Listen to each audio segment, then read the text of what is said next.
882 and PinoyPowerMedia.com. All right, we're back. And hello, sir. Are you still there, sir? Dito pa ako, Alan. Maraming pasensya na kayo, sir. Daming ads. Okay. Akala ko naputol tayo eh. No, sir. I had to put you on hold for a second. Okay. Anyway, nandito tayo ulit. Okay, tuloy natin yung pag-usapan natin sa JPAC. Bakit kaya inimbita tayo, sir? Bakit inimbita ang konsulado dun sa information session ng JPAC, sir? Unang-una ay gusto nila ng full cooperation ng Philippine government at sabi ko nga kung ano man ang pwedeng assistance na magagawa ng konsulado sa kanila, no? Sa kanilang paghahanap ng kanilang mga missing at saka presumed dead na ng mga servicemen ay gagawin natin, ano? At yun nga, kasama rin to sa siguro sa public relations efforts nila. At hindi lang naman tayo siguro ang naimbitayan. Unang-una tayo pero imbitahin din ata ang mga Korean Consulate General, no? Tsaka Japanese Consul General, no? Kasi alam mo, pinagmamalaki rin ng Estados Unidos itong kanilang sentro nito dahil ito ang pinakamalaking laboratory research facility, no? Identifying unaccounted for Americans from previous conflicts, no? Kaya siguro may pagmamalaki rin ito. At kuminsan yung mga kanilang mga gamit doon ay ginagamit din ng sa ibang bagay, no? Hawaii 5-0 at ginagamit. Sir, nakinig kayo dun sa aking tanong, ha? Oo. Kasi sir, isa dun sa tanong ko nga, yung sabi ko, marami kasing nagsilbi sa United States Army na hindi formal ang pagka-enlist nila dahil nga sila yung mga binatilyo noon na Pilipino na hinikayat upang sumali sa gera. Oo, at sana nga ay masama ang mga ito pero siyempre bago nila isama ang mga ito ay kailangan lang siguruhin muna yung papeles, no? Ayun na nga. Meron talagang at kung hindi sila nakakasiguro, ang pinakamabuti siguro ay pagpaalam nila sa ating pamahalaan upang ang ating sariling mga military at sariling nating serbisyo naman ang maghahanap kung sino man yung mga missing in action na yon. Of course, we don't have the same sophistication in terms of laboratory equipment pero magagamit din natin siguro ang kanilang tulong pagdating sa bagay na yon. Sir, itong ginagawa nilang mission sa Pilipinas, do you see this as a prelude to the strengthening of U.S. military in the Philippines? Hindi lamang ito, Alan, no? Talaga namang nagkakaroon ngayon ng usapan upang magkaroon ng increased rotational presence ang United States military forces sa Pilipinas, no? Without basing, no? Without their having a base in the Philippines which is against our constitution. But nakikita natin ang umiigting na tensyon sa South China Sea unang-una na, no? At of course kailangan din nila ng kumbaga ng clear channels of communication on their way to the Middle East, which is also an area of heightening tensions, no? Kaya mahalaga sa kanila ang pagdaan ng kanilang mga puwersa sa South China Sea at sa Indian Ocean bago umabot sa Middle East. Ngayon sa South China Sea, kung ang nangyayari nga ay kiniklaim ng China yung buong South China Sea, baka pagdating ng araw, kailangan ng permiso bago dumaan doon. Kaya ngayon pa lang, para maiwasan ang ganitong pangyayari at upang hindi na lumala ang tensyon, lalo na sa pagitan ng Pilipinas at iba pang mga bansa laban sa China, no, ay dapat ipakita nila ang kanilang presence doon para masiguro o to assure its allies in the area and other nations in the area that they have a stake in maintaining the peace and order and the freedom of navigation in the South China Sea. Thank you very much, sir. That was very well said. And in your opinion, is this a good thing or something that could be questionable in the future?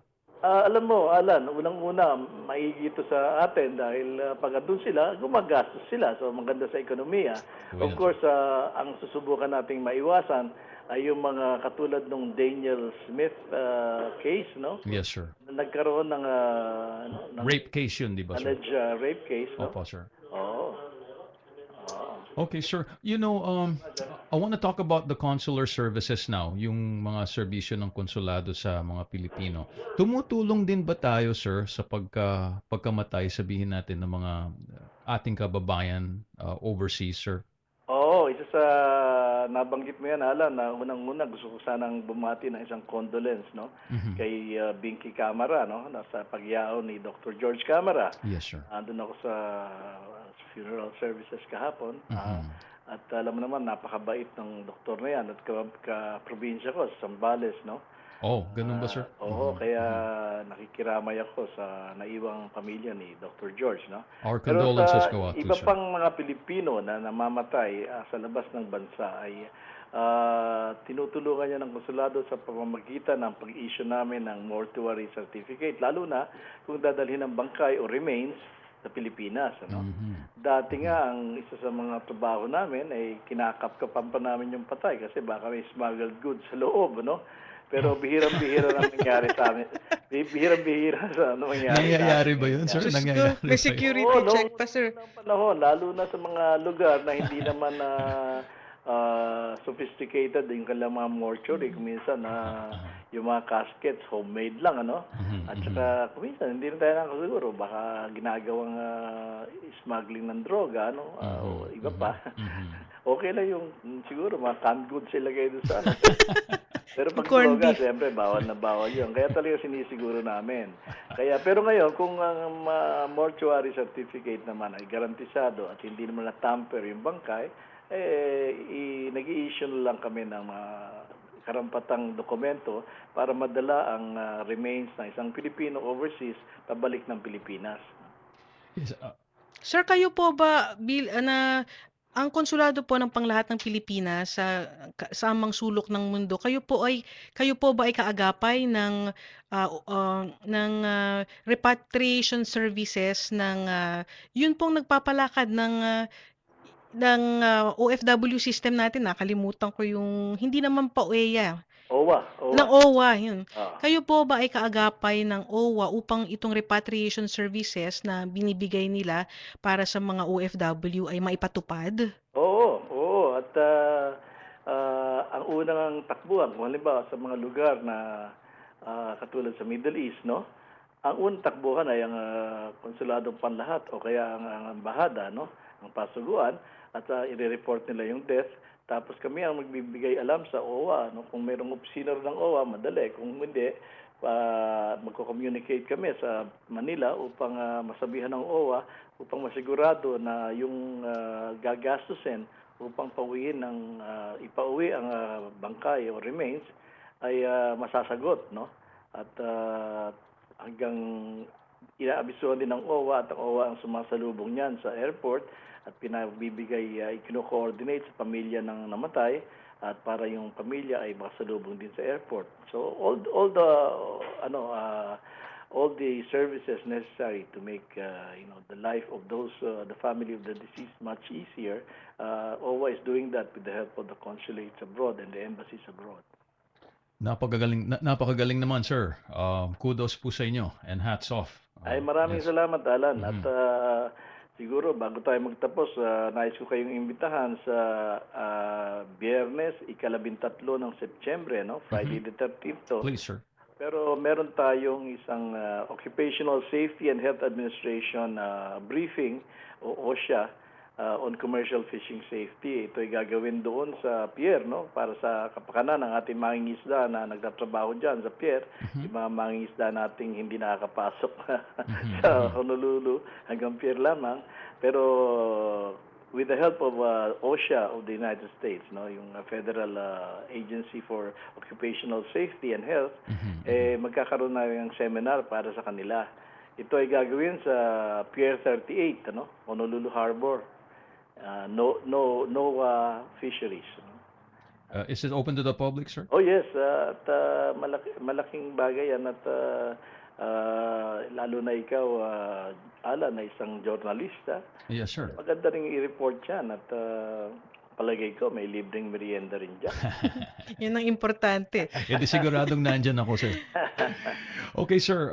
Again, maraming salamat sa inyong paghatid ng napaka-importanteng impormasyon sa ating mga nakikinig. And on behalf of KPHI, nagpapasalamat ulit ako sa inyo, sir. Ay, maraming salamat uli, Alan at Rhoda, at maraming salamat sa ating mga tagapakinig. Mabuhay kayo lahat. Mabuhay po kayo, sir. Mabuhay po kayo, sir. Okay, bye-bye. Bye-bye, sir. All right, ladies and gentlemen, yan po ang ating Consul General na si Julius D. Torres at naghahatid ng impormasyon na tungkol dito sa isang JPAC at ang isang napaka-importanting mission na ginagawa nila para sa mga sundalo ng Amerika. At the same time, nalaman din natin ang mga serbisyo na nagagawa ng konsulado para sa ating mga kababayan na nakatira sa ibang bansa or living abroad. And ito po si Alan Alvarez, mga kaibigan, nagpapasalamat at ngayon ay nagpapaalam at gusto ko po kayong imbitahin ulit na makinig sa susunod na Martes dito po sa Karanasan ni Alan at the Alan Alvarez Experience at makinig din po kayo araw-araw sa Midday with Alan Alvarez. Ito po si Alan Alvarez, nagpapasalamat at nagsasabi na mabuhay ang Pilipino sa Hawaii.